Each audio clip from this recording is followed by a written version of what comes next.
अस्सलाम वालेकुम, welcome to another video.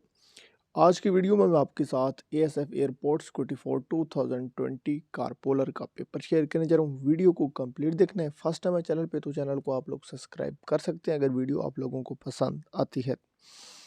सबसे पहले डियर फ्रेंड, आप लोगों ने देख सकते हैं अपनी ऊपर इंटरफेरेंस। पहले टोटल मार्क्स 50 नंबर का ये पेपर था। रोल नंबर फिर लिखना होता है। इसका टाइम जो है 1 घंटे का टाइम दिया जाता है और फिर बीच में कलर, बीच में मतलब मुख्तलिफ चीज़ें जो रिक्वायर्ड आप देख सकते हैं। फादर का नेम और CNAC नंबर आपने लिखना होता है। सबसे पहला जी हमारे पास जो पार्ट होता है वो इंग्लिश का होता है। इंग्लिश के जो पार्ट्स का 15 मार्क्स का आपके पास इंग्लिश का पहला पार्ट देखने को मिलता है।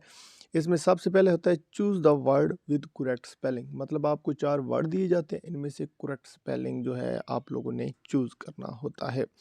इस तरह आप लोग अपनी स्क्रीन पे देख सकते हैं 1 2 से 4 क्वेश्चन तक आप देख सकते हैं इनमें कौन सा जी करेक्ट आंसर है। आगे आता है complete the following with suitable answer.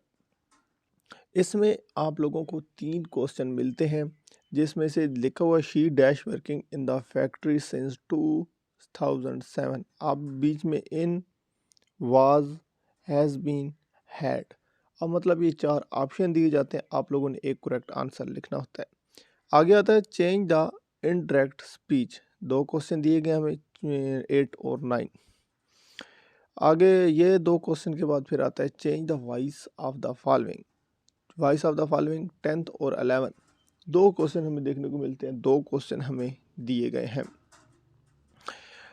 मतलब कि जो आंसर है उसकी वॉइस ऑफ द फॉलोइंग आप लोग देख सकते हैं। Select word which the most nearly similar in meaning synonyms is given. मतलब कि आप लोगों ने यहाँ से सिनोनिम्स बताने हैं। 2 क्वेश्चन हमें दिए गए 12 और 13। यहाँ पे किसी जगह सिनोनिम पूछा जाता है और किसी जगह एंटोनिम्स पूछा जाता है। ये आपने चीज़ में ज़हन में रखें। आप लोगों को आगे चल भी मैं 2-3 और चीज़ें बताता हूँ कि जो हर साल पूछी जाती हैं और बिल्कुल सेम होती हैं। और पेपर पैटर्न 2000 जो 22 का होगा वो भी आपके साथ मैंने शेयर कर दिया, उसको भी आप लोगों ने जाके देख लेना है। आगे select the correct translation of the following. 2 question है, एक ट्रांसलेशन दी गई है, उसका आप लोगों ने करेक्ट जो है इंग्लिश आप लोगों ने ढूंढनी होती है। पार्ट 1 कंप्लीट होने के बाद पार्ट 2 आता है जनरल नॉलेज। जनरल नॉलेज का हमें यहाँ पे 15 नंबर की जनरल नॉलेज मिलती है, जबकि ASI के जो पेपर है उसमें 25 की है। अगर वो आपने नहीं देखा तो उसको आपको लास्ट में मैं चल के बताता हूँ। यहाँ पे आप लोग देख सकते हैं 16, 17, 18, 19, 20, 21, 22 और 23 तक। यहाँ पे देख सकते हैं 4.17 मीटर में कितने सेंटीमीटर होते हैं। इस तरह के आगे दूध में पानी की मिकदार -% होती है।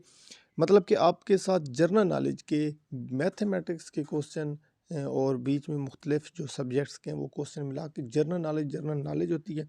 पाकिस्तान के बारे में पूछा जाता है, आउट ऑफ कंट्री के बारे में पूछा जाता है। यहाँ पे देख सकते हैं 24, 25, 26, 27, 28, 29 और 30 यहाँ तक कंप्लीट होती है जनरल नॉलेज। जैसा कि आप लोग यहाँ पे एक क्वेश्चन आपको दिखाऊं, लिखा हुआ है कौमी असम्बली के कुल मेंबरान की तादाद डैश है। अब ये कितना आसान क्वेश्चन है। कंप्यूटर डैश ज़बान का लफ्ज़ है। मैं तो कहता हूँ शुरू से हम पढ़ लें। अगर आप लोगों ने इसका आंसर मुझे कमेंट में ज़रूर बताना है। मौजूदा चीफ जस्टिस ऑफ पाकिस्तान का नाम क्या है। कितने आसान क्वेश्चन पूछे गए। ये 2 क्वेश्चन का आंसर डियर फ्रेंड आपने कमेंट में मुझे ज़रूर बताना है। अगर कोई वीडियो यहाँ तक मेरी दे चुका है तो लाजमन बताना है।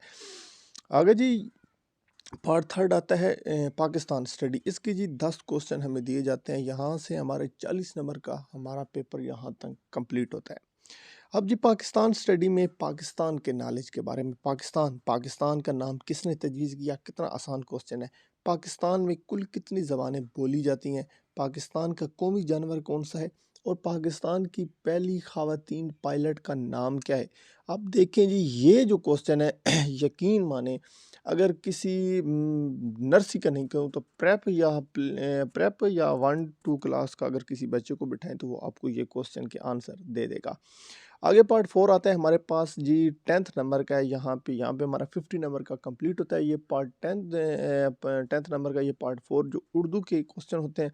उर्दू के क्वेश्चन में आप लोगों को उर्दू के बारे में अल्फाज, मुतज़ाद, मुख्तलिफ लफ्ज़ पूछे। जैसे आप जब पहले देखते हैं पहले लफ्ज़ जो है इस्लाम का मुतज़ाद डैश मुतज़ाद है। अब ये लिखा हुआ है इसमें पर का मतलब क्या है, कौन सी किताब मुक़द्दस और पाक नहीं खिला सकती। अब 4 किताबें दी गई हैं, इनमें से भी मुक़द्दस किताब कौन सी नहीं है। चारों जो इस्लामी आसमानी किताबों के अलावा ये बता दें कि ये मुक़द्दस नहीं है। यहाँ पे जी 50 नंबर का पेपर हमारा होता है कंप्लीट। ये बहुत आसान पेपर होता है और इसी दफ़ा पेपर का सेम पैटर्न होगा। अगर आप लोगों ने वो वीडियोज़ नहीं देखी तो आप लोगों का लिंक अभी स्क्रीन पे शो हो रहा होगा। आप लोगों ने जो एएसआई का पास्ट पेपर भी देख लें, यहाँ पे आपके सामने शो हो रहा है और दूसरा पेपर पैटर्न भी आप लोग यहाँ से चेक कर सकते हैं। मज़ीद आप लोगों को कोई क्वेश्चन है, कमेंट में ज़रूर पूछिए, मैं आपके तमाम क्वेश्चन का आंसर दूँगा। शुक्रिया, अल्लाह